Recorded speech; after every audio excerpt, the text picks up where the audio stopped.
Belo Horizonte se tornou a capital da Justiça Eleitoral neste mês de abril, quando reuniu aqui 27 presidentes dos tribunais regionais eleitorais de todo o país. Como eles estão se preparando para as eleições municipais deste ano? Quais são os principais desafios? Esses são os principais temas de hoje do nosso podcast Encontro Marcado, numa parceria com a Associação dos Magistrados Mineiros, a AMAGES. E para falar sobre o assunto, eu recebo aqui 3 convidados especiais. A presidente do Tribunal Regional Eleitoral do Rio Grande do Sul, desembargadora Vanderlei Terezinha Kubiak. O presidente do Tribunal Regional Eleitoral do Amapá, desembargador João Lages, e o presidente do Tribunal Regional Eleitoral de São Paulo, desembargador Silmar Fernandes. Obrigado a todos pela presença, um prazer recebê-los aqui em nosso programa. E a você que nos acompanha, a favor, inscrever-se no nosso canal e deixar lá suas sugestões e comentários que serão muito bem-vindos. Doutor Silmar, os presidentes então dos TRS de todo o país participaram desse chamado aí 84º Encontro do Colégio de Presidentes dos Tribunais Regionais Eleitorais do Brasil, COPTREL. Qual que é o papel desse colegiado nessa dinâmica do sistema de justiça eleitoral do país? Pois não, Orion. Um abraço a você, é um prazer estar aqui nessa sua entrevista. Só desculpe que eu estou um pouco afônico. Mas, começando, qual é a importância? É fundamental, Orion. Os 27 tribunais regionais eleitorais, cada um tem a sua atuação, sua esfera de competência, para que o seu ouvinte, o seu telespectador, saiba como funciona. Cada tribunal tem a sua competência. Só que, às vezes, cada um julga de uma maneira, isso é na parte jurisdicional. Agora, na parte administrativa, muitos tribunais têm desenvolvido plataformas, softwares, e esses encontros facilitam o caminho entre nós. Nós nos encontramos num evento como esse, além do agradável cafezinho, da água, do bate-papo com os amigos, como está sendo no seu tribunal? Olha, desenvolvemos ali um robozinho que está separando documentos na prestação de contas. No seu tribunal, como funciona? Ah, nós descobrimos aquele outro. No seu não é assim? Não. Aí você fica pensando, puxa vida, que grande ideia, e por que eu não usei ainda? Eu sou de São Paulo, eu vou fazer aqui meu merchandising, né? É o maior tribunal eleitoral do país, e se é do país, é do mundo. Porque saibam seus ouvintes, seus telespectadores, que esse ramo da justiça especializada não existe não são todos os países do mundo que possuem uma justiça especializada. Com esse mesmo know-how, expertise. Com esse mesmo know-how, expertise. E aqui nós somos um ramo do Poder Judiciário que cuida das eleições, porque é a garantia do cidadão. Nós somos um Estado democrático de direito, e justamente quem zela por isso é esse ramo especializado do Poder Judiciário, que decide essas questões, que aceita a candidatura, verifica se o cidadão pode concorrer, se ele é elegível, se não é. Depois ele tem que prestar contas durante o período de campanha, desde o vereador, eu sempre brinco, desde o vereador de Chopotó, do Mato Adentro, até o presidente da República, ele tem que apresentar 3 prestações de contas do dinheiro que ele gasta, que é um dinheiro público, é o dinheiro nosso. E ele tem que prestar contas. Mas voltando, eu digo que é um ramo especializado que muitos países não adotam. Os Estados Unidos, por exemplo, não é um ramo do judiciário. É o executivo que faz as eleições lá. Então, se o Tribunal de São Paulo é o maior do país, com certeza é o maior do mundo. Eu tenho certeza também que o Rio Grande do Sul é bastante vocacionado, doutora Vanderlei. Esse encontro permite, então, essa troca de experiências, esse intercâmbio. Como é que isso aí pode contribuir para o aperfeiçoamento das práticas judiciais eleitorais em cada estado e no país como um todo? Pois bem, Orion, agradeço a participação neste programa. Prazer nosso. E esses encontros são extremamente importantes para o aperfeiçoamento da justiça eleitoral como um todo. Porque a justiça eleitoral ela tem esse caráter de estarem constantemente aprimorando os seus quadros, inclusive a urna eletrônica, ela sofre sempre o escrutínio da sociedade e de várias instituições, e sempre se busca aperfeiçoar o serviço da justiça eleitoral para que o nosso cidadão e cidadã tenha cada vez mais confiança no nosso trabalho e a segurança de que vai poder escolher o seu candidato com toda a tranquilidade, com toda a transparência, que ela chegue lá na sua sessão eleitoral, que ela possa votar com toda a tranquilidade naquele candidato que ela realmente escolheu. Então, esses encontros nos possibilitam, como falou o colega Silmar, uma troca de experiências que enriquece o nosso trabalho e aperfeiçoa a justiça eleitoral. Muito bem. Dr. João Lages, presidente, então, do Tribunal Regional Eleitoral, lá do nosso Amapá. Ficou para o senhor o seguinte desafio aqui. Quais são os principais desafios das eleições deste ano, na avaliação do senhor, para garantir aí eleições seguras, transparentes, né? E também legítimas, né? Como a doutora Modeli falou há pouco, né? Exato. Antes de mais nada, obrigado pelo convite, Orion, te agradecer de estar aqui com o seu telespectador, seu internauta, e te parabenizar, porque você trouxe aqui para o estúdio os extremos. Silmar é o presidente do maior colégio eleitoral do Brasil. Eu sou o presidente do menor colégio eleitoral do Brasil. Por outro lado, eu sou presidente do Amapá, onde o extremo do Brasil era do Oiapoque. Nós dizemos que o Brasil começa por lá. E você trouxe a Terezinha, que é do Rio Grande do Sul. Então, estão aqui os pontos extremos do Brasil. E o desafio, Orion, é exatamente diminuído por encontros como esse. Não apenas, como falou Silmar e Terezinha, a respeito de troca, de intercâmbio de ideias, de práticas, de boas práticas. Para você ter... eu faço a eleição no meio da floresta amazônica, na parte setentrional do Brasil. E ali, nos debates, no convívio com os colegas nesses dias, o Ceará copiou uma ideia nossa que, para fazer uma transmissão de uma audiência pública de dentro da mata, numa aldeia indígena que nós trabalhamos lá, nós utilizamos aquelas antenas do Starlink. E o Ceará copiou essa ideia, quer dizer, para você ver como é importante esse nosso intercâmbio. Fora isso, e aí dá muita segurança para nós, que somos os gestores máximos de nossas instituições, trocar ideia também a respeito da legislação, do comando do Tribunal Superior Eleitoral para todo o Brasil. Afinal de contas, o nosso país é um país continental. E o que se espera, a Justiça Eleitoral espera, é a aplicação unitária, em conjunto, por todos nós, de uma mesma legislação. Muito bem. Doutor Silmar, antes os desafios de uma eleição era a questão da propaganda, a regulação da propaganda, do poder econômico, poder político, né? Evitar os abusos. Agora parece que os desafios foram para o mundo digital, das tecnologias. É isso mesmo? Sim, nós estamos caminhando, como a sociedade, como a humanidade caminha. A tecnologia, ela vem para o bem e vem para o mal. Ela serve das duas maneiras. Mas nós já temos uma certa expertise. O que muito se comenta, nós começamos fake news. Fake news em 2018 já tinha, 2020, nas últimas eleições de 2022. Agora, o que se discute é que, na verdade, nós teremos a influência da inteligência digital, a inteligência artificial. Essa inteligência artificial, ela pode nos ajudar a dinamizar o nosso serviço, a separar documentos, a verificar condições em processos, uma série de coisas. Mas tem o lado ruim. Esse lado ruim, o TSE já se preocupou com isso. A sua audiência, que é uma audiência qualificada, sabe muito bem que nós temos uma lei das fake news que ainda está parada no Congresso e não foi regulamentada. Então, na falta de lei, o TSE já largou na frente e agora, em março, nós tivemos a publicação de resoluções. E nessas resoluções, uma das preocupações é justamente determinar que as as big techs, digamos assim, sabendo de uma notícia fraudulenta, de uma fake news, que seja montada, inclusive, pela inteligência artificial, ela tem que ser logo retirada, ou tem que ser avisada que é inteligência artificial, ou tem que ser logo retirada. E eu confio que as Big Techs vão nos colaborar. Então, eu não me preocupo com elas, eu me preocupo com a raia miúda, Orion. Aquele cidadão que lá no fundo da sua casa, com um computadorzinho na mão, ele vai lá na web e transforma deepfake e isso é divulgado. Eu, como sou professor de Direito Penal, e esse exemplo o ministro Alexandre Moraes usa, eu usava nas minhas primeiras aulas há 30 anos atrás, eu já dizia, a notícia falsa é a mesma coisa que subir num prédio e soltar um travesseiro de penas.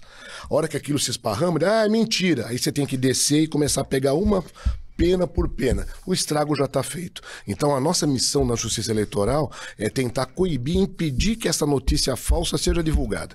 E as empresas de tecnologia têm como nos ajudar e eu conto com isso. Doutora Wanderley, quais são os segredos da Justiça Eleitoral que a tornam tão exemplar, ágil e até mesmo de repercussão internacional? Mas isso que o doutor Silmar disse realmente é um desafio muito forte de tentar tomar uma providência imediata, ágil, quando realmente esse estrago for feito numa tecnologia, por exemplo.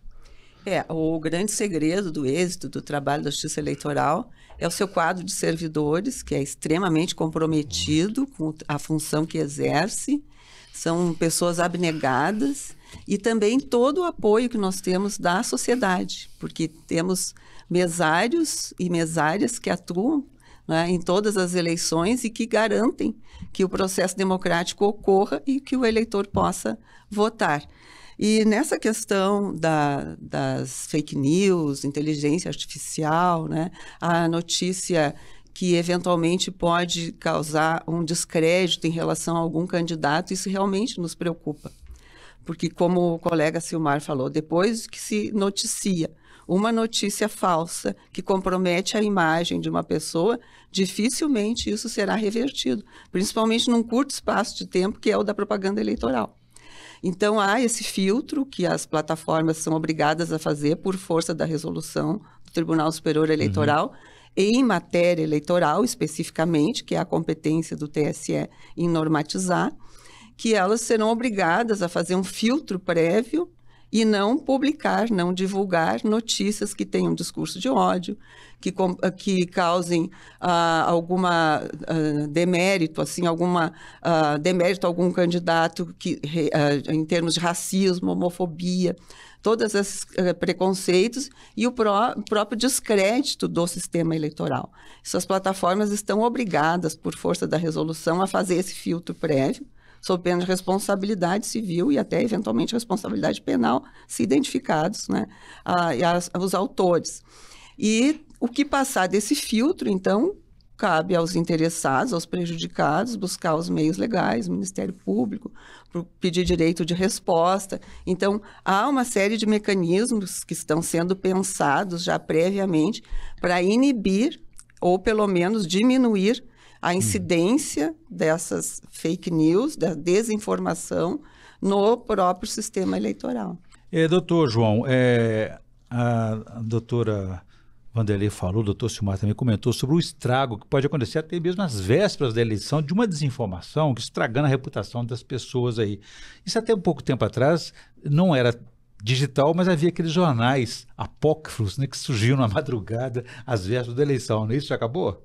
Imagina, até bem pouco tempo, eu lembro um caso que nós tivemos no Amapá, que nós chamávamos isso de diabinho. Era assim, tinha um candidato que era do partido 40, e ele mudou de partido naquela janela que abriu. E ele era conhecido já como o João 40. Quando ele mudou para o 13, o candidato do outro partido, que era João, ele pegou esse slogan e ele fez o diabinho. Votem no João 40. E a Justiça Eleitoral teve um trabalho enorme naquela época para combater esse tipo de informação através dos jornalistas. Nós fazíamos as entrevistas coletivas com todo mundo e pedíamos, ameaçando inclusive a fechar a rádio se não fosse tirado do ar esse tipo de manipulação eleitoral. Mas hoje a coisa está muito mais sofisticada. Não apenas na fake news, nós temos hoje a grande preocupação também da Justiça Eleitoral é a deepfake. Aquela situação em que se filma alguém e essa pessoa ela aparece falando como se fosse falando um outro discurso que ela não defende. Eu quero garantir a todos e a todas que nos assistem. A Justiça Eleitoral, e aí esse encontro, Orion, foi muito importante, todos nós presidentes, aqui à véspera já do início do processo, que começa a partir de amanhã, quando fechar realmente essa janela de transferência de partidos, eu quero garantir a todos que a percepção que nós temos reunidos, nós estamos absolutamente preparados para conduzir um pleito eleitoral com segurança, prevalecendo a vontade soberana do eleitor, sem nenhuma influência de notícia falsa. Vai dar trabalho, nós temos a consciência disso, mas nós temos na ponta juízes, promotores eleitorais e temos uma gama de servidores, de mesários, como falou a Terezinha, e uma gama de pessoas que realmente estão conosco para fazer a coisa acontecer. Será a eleição mais difícil dos últimos anos. Nós todos temos esse conhecimento e esse pé no chão de que uma eleição municipal ela é muito mais difícil que uma eleição geral. Aliás, o TSE também tem isso. Mas a sensação que nós temos depois de encerrar esse nosso 84º Copitrel é a certeza de que estamos absolutamente preparados. Muito bem. Doutor Silmar, apesar de toda essa preparação, por mais que ela ocorra, a velocidade com que as transformações tecnológicas acontecem são muito mais rápidas, muito maiores, e muitas vezes não dá para antever o que vem aí, o que será essa eleição deste ano. O Tribunal Superior Eleitoral já conseguiu caracterizar o que vem a ser exatamente o alcance e a influência da inteligência artificial? É algo novo, Orion, e nós estamos ainda engatinhando a respeito disso. Como tudo que vem de novidade, nós temos que ter um certo tempo para nos adaptarmos. No meu tribunal, todos os tribunais têm o departamento, o setor de informática, e nós temos pessoas gabaritadas que estão estudando a respeito disso. A desembargadora Terezinha falou, o Anderlei Terezinha, o desembargador João também falou. Da mesma forma, nós temos técnicos muito bem preparados. É uma coisa que eu tenho orgulho da Justiça Eleitoral, é que todos os servidores são concursados, eles são preparados, são técnicos e estão acostumados. Veja o seu eleitor, nós fazemos eleições a cada 2 anos. Todos nós estamos acostumados com isso, nós temos expertise. E, de novo, a inteligência artificial, ela pode trazer uma notícia falsa, mas a notícia falsa é tão antiga quanto a invenção da roda. Eu não gosto de dar exemplo, mas o João também deu um exemplo, eu vou dar outro. É que quando a gente dá exemplo, até acaba criando uma sugestão. Mas o eleitor é inteligente e eu peço que ele nos ajude. Recebeu uma notícia, analise antes de passar. Porque o grande problema das notícias falsas, seja da época antiga, seja agora a inteligência artificial, é receber uma informação que você olha e fica espantado. Olha, meu Deus, eu preciso mandar isso aqui para minha tia, para minha avó, para o meu tio, para o grupo da família. Pense antes de fazer isso. Em 2016, eu estava na Corte Eleitoral como juiz. Em uma cidade grande do interior de São Paulo, um candidato já estava disparado na frente para ser eleito prefeito. A eleição era no domingo. Na sexta-feira, nos grupos de WhatsApp, alguém colocou lá: fulano de tal, o primeiro candidato ao prefeito, que era o líder, ele é pedófilo. Isso se esparramou no WhatsApp da cidade de tal maneira que ele perdeu a eleição. Depois ficou provado que ele nunca teve nenhum envolvimento com pedofilia. Só que aí, de novo, a história do travesseiro já foi jogado as penas ao ar. Como é que a gente vai recolher? Ele perdeu a eleição, não se anula a eleição porque ele foi vítima de uma fake news. Então, de novo, pense, analise. Temos o Fato e Boato, temos vários canais de checagem. Analise alguma coisa antes de passar para frente, por favor. Doutora Vanderlei, essa renovação constante aí das eleições, né? Isso também influencia a jurisprudência eleitoral, a maneira de atuar dos tribunais? A cada 2 anos nós temos esse desafio. Mas a jurisprudência do Tribunal Superior Eleitoral ela tem se consolidado em algumas questões que ajudam os tribunais a orientar também os seus juízes e o direcionamento das eleições. Né? Mas voltando ao tema da inteligência artificial, acho que é importante a gente esclarecer que não é proibida. Não está proibido o uso da inteligência artificial nas campanhas eleitorais. O que se proíbe é o abuso, é o uso indevido desses meios, é a utilização do poder econômico ou político ou indevido dos meios de comunicação, porque as plataformas também são meios de comunicação. Então, aí entra a questão humana, como bem colocou o colega Silmar, né? Que a inteligência artificial o uso não está proibido, mas o que a Justiça Eleitoral não vai permitir é o uso indevido, o abuso, os discursos de ódio, né? A desconstrução do próprio sistema eleitoral, discursos antidemocráticos, e isso é que não se permite. O mau uso. O mau uso da inteligência artificial, porque ela pode vir, inclusive, a auxiliar nas campanhas. Até um sistema de busca no Google é uma inteligência artificial. Exatamente. Né? Então, o que mais tem básico. que haver é esse controle a respeito de trazer de uma forma que seja justa e equilibrada para todos os candidatos. E essa orientação ela é nacional ou cada tribunal estadual faz da sua forma? É uma orientação nacional, seguindo as diretrizes do Tribunal Superior Eleitoral, com base nas suas resoluções e na jurisprudência já consolidada, com base nas eleições anteriores. Outro desafio que nós temos, doutor João, é a questão do gênero, né? É quase sempre aqui em Minas, não sei como é que foi lá no Amapá, aqui pelo menos mais de 30 vereadores perderam o mandato, foram cassados em função do não cumprimento daquela cota de gênero, 30% das vagas para as mulheres. Alguns até abusaram fazendo candidaturas laranjas, né? Como é que é a experiência lá e como é que o senhor acha que isso pode ser daqui para frente mais fiscalizado? Bom, em primeiro lugar, é bom tocar nesse tema de cotas, que é um tema antigo. Desde 2006, a lei brasileira, ela nos impôs, aliás, impôs aos partidos políticos a observância da cota. E nós acabamos daqui de 2006, estamos em 2024, e agora, no final do ano passado, o Tribunal Superior Eleitoral, através de decisões paradigmáticas do ministro Benedito e também do presidente, nosso presidente, né, o ministro Alexandre de Moraes, estabeleceu critérios. E há 3 dias atrás eu fiz cumprir decisões do TSE, mandando diplomar um candidato que ele foi preterido por conta de cota. Então o Ministério Público entrou com a ação eleitoral, era uma AIME, e ficou bem provado que houve um desrespeito, né, à situação do gênero naquele partido, e o partido perdeu os candidatos. Tivemos que fazer a totalização e realmente, segunda-feira agora, assumiu o outro vereador. Uhum. Isso mostra o quanto, primeiro, os partidos políticos e aqueles que se aventuram em disputar uma eleição tenham que ter essa preocupação. Porque não basta ter apenas uma lei que tenha cota, é preciso que tenha um olhar jurídico, um olhar contábil do partido para algumas pessoas que às vezes nem têm condições. Imagina, eu sou presidente do Tribunal do Amapá, eu tenho lá uma cidade chamada Vitória do Jari, que a população é pequena. É claro que a cota de gênero ali, ela tem que ser acompanhada. A Justiça Eleitoral tem que dar o apoio, mas principalmente o partido. Não pode pegar e apenas preencher números e lançar um registro de candidatura sem olhar para essa questão, que é uma questão que a própria classe política nos impôs, essa cota de gênero. Mas é bom dizer que esse assunto também ele vem muito forte com outros que o TSE tem mostrado nos últimos 2 anos, pelo menos, uma mudança de jurisprudência e mostrando a todos o que é que se espera de nós nesse próximo pleito. Questão de prestação de contas. É inadmissível que um candidato pegue dinheiro público e não preste contas devido.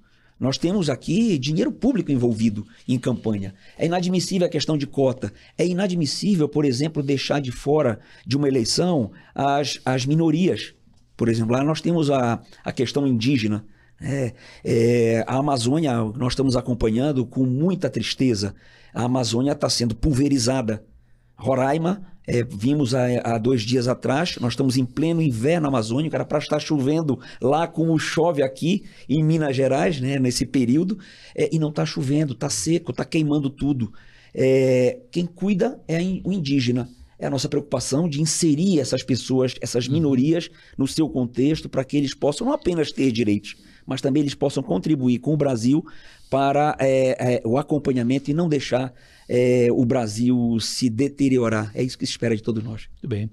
Aliás, doutor Silmar, o senhor também tem um projeto de inclusão lá envolvendo indígenas em São Paulo, né? É importante essa participação. O que falta para que os indígenas possam também se manifestar de maneira correta eleitoralmente? Muito importante. Nós temos esse trabalho também, esse projeto de inclusão das comunidades mais distantes, das comunidades minoritárias. Isso era um projeto temporário, virou permanente. Inclusive, você mencionou, você está bem informado, a questão de 15 dias atrás eu estive numa tribo indígena perto de Bauru. E nós levamos, quando nós vamos até lá, dentro desse nosso serviço, desse projeto de inclusão, quando nós comparecemos ao local, nós levamos o poupa-tempo, levamos a Advocacia Geral da União, levamos o cartório, registro civil, e lá o cidadão ele pode já tirar o seu título de eleitor, porque ele vai fazer a certidão de nascimento, o registro geral, em seguida já dá o título de eleitor, e isso transforma uma pessoa que estava alijada do processo eleitoral em cidadão, porque ele era uma pessoa natural, mas não era um cidadão, não podia votar nem ser votado. Agora ele consegue votar. Então, nós temos esse projeto também, e isso é muito importante. Muito bom. Doutor João, você queria fazer algum comentário? Queria dizer que Silmar e eu gostamos muito de pescar. E pegando esse gancho, é dizer que da importância dessa inclusão dos povos indígenas, pessoal, não apenas para que eles exerçam o direito. Vejam, no Amapá nós temos um rio que passa dentro de uma reserva. Essa parte do rio que passa nessa reserva, você vê o rio com vida, você vê peixe, porque o índio cuida dali.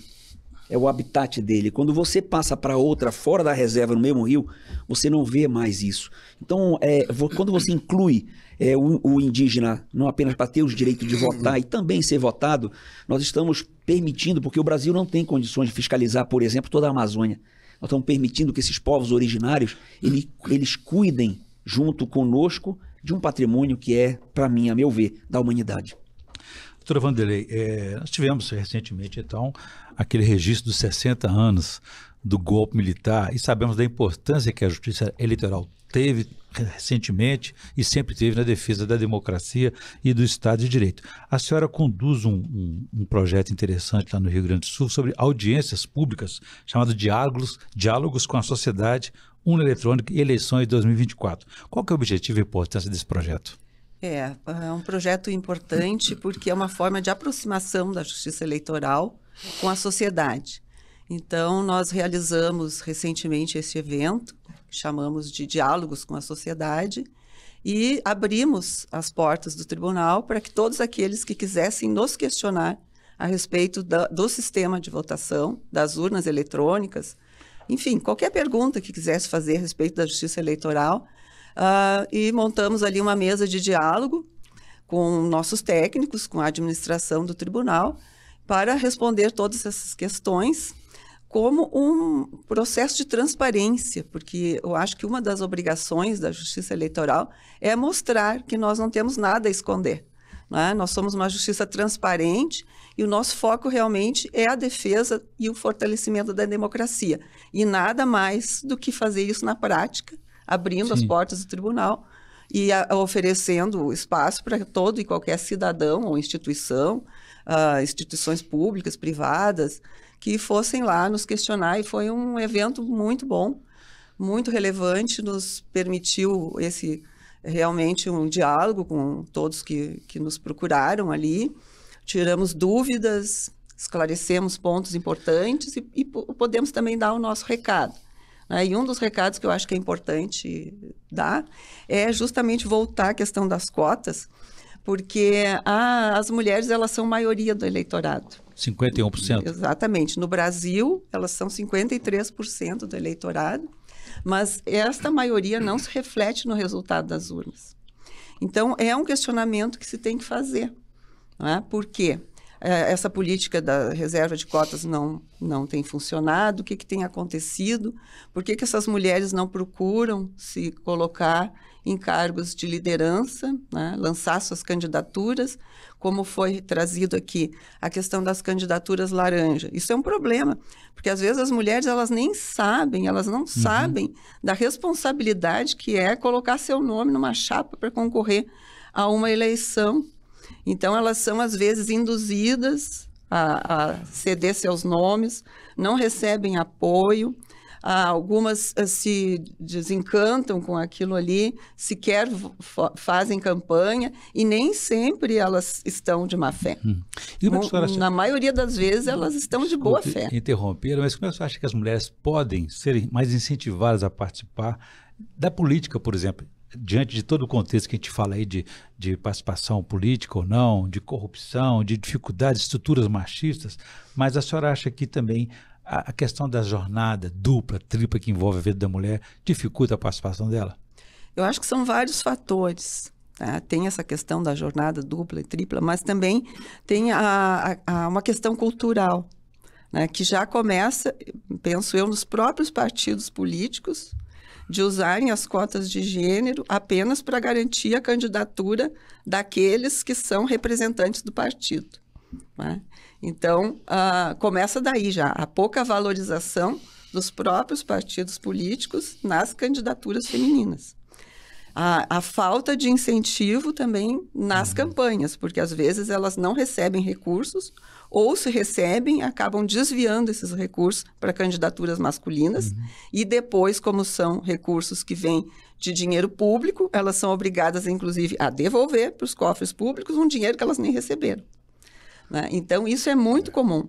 Acho que começa com a conscientização da mulher quando ela se coloca e que é importante ela participar, porque para reverter esse quadro cultural é preciso que as mulheres também, né, se disponham a buscar esses espaços de liderança, mas uma conscientização dos partidos políticos e esse meio político também já se sabe, né, não estou falando aqui algo empírico, mas já há pesquisas que as mulheres sofrem uma grande violência no meio político. Às vezes, não uma violência física, mas a violência velada, né? Não são ouvidas, não são convidadas para participar de comissões, então ficam alijadas de todo esse processo. Eu acho que é mais uma questão cultural que nós precisamos falar muito e debater muito sobre isso. Daí a importância dessas políticas afirmativas e até transformativas, né, doutor Silmar? Falando então nessa cidadania plena, como é que o senhor avalia, por exemplo, o eleitorado jovem? Ele está convencido da importância dessa participação política, acredita na democracia, acredita nas urnas, porque as urnas eletrônicas foram tão atacadas, assim como a própria justiça eleitoral. Esse conceito está conseguindo superar isso na mente dos jovens? Eu acredito que sim. O jovem hoje ele é bem informado. O jovem já nasce com o computador na mão, já nasce com o smartphone. Então ele tem acesso a todo tipo de informação. E o tribunal tem todo, o TSE e os tribunais regionais têm feito uma campanha para trazer o jovem para a sua função de cidadão. Então eu acho que eles são importantes, eles são esclarecidos, ajudam, são cidadãos e, embora seja facultativo a eles, eles devem votar e exercer a sua cidadania. E se me permite apenas voltar à história da cota, como eu falei agora há pouco a respeito do eleitor, que peço ajuda do eleitor que não divulgue informação sem antes checar, eu peço às mulheres também que dentro dessa política afirmativa não assine qualquer ficha de filiação que o seu amigo, seu compadre joga na sua frente. O que é isso aí? É só para filiar o partido. E essa filiação ao partido você vai acabar sendo candidata, você nem sabe que você é candidata, depois você vai ficar inelegível, vai ter que devolver um dinheiro que você não recebeu, e essa é a fraude, a cota de gênero que muito acontece. Essa política afirmativa, ela tem que ter a ideia. No Brasil temos leis que pegam, leis que não pegam. Algumas precisam de ajuste. Essa é uma lei maravilhosa, porque permite que a mulher, estimula que a mulher tenha uma participação política. Como você mesmo disse, é 51% da população e pouca representatividade na política. Então, eu acho que essa lei devia ser adaptada. Falou, olha, descobriu a fraude de gênero, vamos punir o dirigente partidário que fez essa fraude. Sim. Hoje a lei pune a candidata e derruba todo o DRAP, que nós falamos que é a lista dos candidatos daquele partido. Então, às vezes, uma pessoa inocente acaba pagando por essa fraude. Sim. E o dirigente que, não, isso aqui não é nada, pode assinar que não vai dar em nada, ele não é punido. Devia, sim, o dirigente partidário ser punido. Essa tese já foi levada ao TSE, não vingou, mas, por lei, seria uma forma de punir. E além das cotas, também avançou um pouco mais essa fiscalização, a regularização, de também estabelecer um percentual, uma cota do recurso partidário, do fundo, para essas candidaturas que não recebiam esses recursos. Sim, também. Essa também é uma forma de estimular... Evitar ter esse desvio para outros homens. Exatamente. Né? Exatamente. Sobre esse assunto, me permite uma complementação que eu acho que é importante também, acho que muito bem colocado aqui pelo colega Silmar. A questão da participação, nem sempre a mulher, ela deliberadamente está ali para preencher a cota de gênero, né? Às vezes, há situações, e até vou trazer um exemplo também, que aconteceu lá no Rio Grande do Sul, de uma comunidade indígena, que nós temos também, embora não sejam tantas quanto na Amazônia, mas temos algumas comunidades indígenas, e nessa comunidade, 2 moças resolveram se candidatar a vereadoras, e elas foram impedidas de fazer campanha porque o partido delas era contrário ao partido do cacique. Então, sob pena de serem excluídas da aldeia. Né? Então, o que acontece? Primeiro, a violência elas sofreram na própria comunidade. Né? Se candidataram, não puderam fazer campanha, senão elas seriam expulsas da aldeia. Segundo, a violência. Como elas não fizeram votos, né? Ou elas foram processadas. Né? Então, uma lei que é para proteger as mulheres acaba penalizando as próprias mulheres. Então, é algo também que muito importante isso que o Silmar trouxe, porque nós precisamos aprimorar isso. Porque nem sempre o fato da mulher estar ali naquela chapa e não fazer votos significa que ela está ali com uma fraude. Às vezes elas são realmente impedidas de fazer campanha. Tem muita oposição às mulheres na política, né? Doutor João, ainda nessa discussão da inclusão, que eu acho muito importante destacar aqui também, a questão da população de rua. Como é que o Tribunal do Senhor age nesse sentido? Que tipo de assistência jurídica presta a essas pessoas em situação de rua? E por que eles não participam mais da eleição? Olha, no Amapá nós temos um programa chamado Pop Ju de Rua. E nós fizemos agora esses dias ações não apenas envolvendo o Tribunal de Justiça do Estado, mas também a própria Secretaria de Ação Social e o TRE, tirando os títulos e tirando, logicamente, dando cidadania a essas pessoas que vivem em condições tão indignas. Fazemos a nossa parte. No dia da eleição, nós temos todo um planejamento de transportar esses eleitores, de dar uma alimentação adequada a eles, né, de tentar fazer cumprir aquilo que é tradicional, que nós já fazemos, que é baixar uma lei seca para que o nosso eleitor não fique sem saber o que está votando ou o que está fazendo por conta de ingerir álcool. Então, tem sido uma programação, uma preocupação, um planejamento, e eu acredito que na execução dessas nossas ações, elas possibilitarão os nossos moradores de rua realizarem o voto com a plena consciência do que estão fazendo. É claro que isso é bem pequeno. O meu problema é pequeno. Imagina o problema de São Paulo, junto com o Silmar, perto do meu, que é bem pouco. Eu tenho poucos moradores de rua. Mas a Justiça Eleitoral como um todo, ela trabalha nesse programa, que é um programa do Conselho Nacional de Justiça, que todos nós aderimos. E todos nós, dentro das nossas atribuições, temos feito a nossa parte para tentar dar essa condição a essas pessoas. E é uma população que tem dificuldade de ter os próprios documentos, guardar os documentos na hora que vai votar. Por exemplo, nós mesmos fomos procurando nosso dia de eleitor, onde é que está. Imagina eles, né? Uma situação que eles não têm nem onde guardar os seus pertences, né? Com certeza. Doutor Silmar, nós estamos na reta final da nossa entrevista. Eu gostaria de ouvi-lo nas considerações finais. E se o senhor puder agregar alguma coisa sobre o resultado desse COPTEL, esse encontro de colégio de presidentes, e a contribuição que ele poderá deixar para as eleições deste ano. Sim. Então, já indo para a reta final, como você disse, sobre o COPTEL, ele exige, já estamos na 84ª edição. Então existe há muitas décadas e ele é muito importante, como eu disse no início. Não é só para a gente bater papo e encontrar os amigos. Isso tem um conteúdo técnico-científico. Nós temos palestras, palestrantes falam, pessoas, expertises em cada determinada área, fala sobre a sua experiência e entre nós trocamos experiências. Então isso é uma coisa que existe e sempre existirá, porque é salutar para o nosso ambiente eleitoral. E na verdade, normalmente esses órgãos têm os seus... eu fui presidente do Colégio de Corregedores. Então, o corregedor também, junto com o presidente do TRE, o corregedor tem a função de analisar falhas e administrar, aplica punições, mas também regulamenta o serviço eleitoral.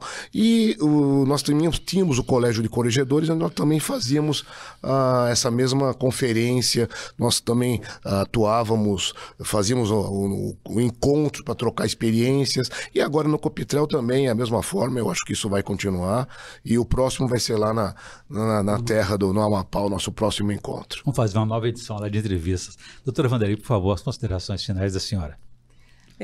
Esse COPTEL está sendo bastante significativo, tanto pela hospitalidade mineira, que nos acolhe muito bem aqui. O desembargador Otávio tem sido um anfitrião exemplar, não é? E também porque realmente é uma troca de experiências, e nós tivemos também a presença da ministra Carmen Lúcia, né, que será a futura presidente do Tribunal Superior Eleitoral, e a participação dela foi muito importante porque ela já deu todas as diretrizes que nós, tribunais regionais eleitorais, juízes eleitorais, precisamos observar para que as eleições corram da melhor forma possível. Então, está sendo assim, só tenho a agradecer por essa oportunidade de estar aqui compartilhando com os colegas aqui em Belo Horizonte esse evento. Muito bem, doutor João. Bom, é difícil falar por último, né?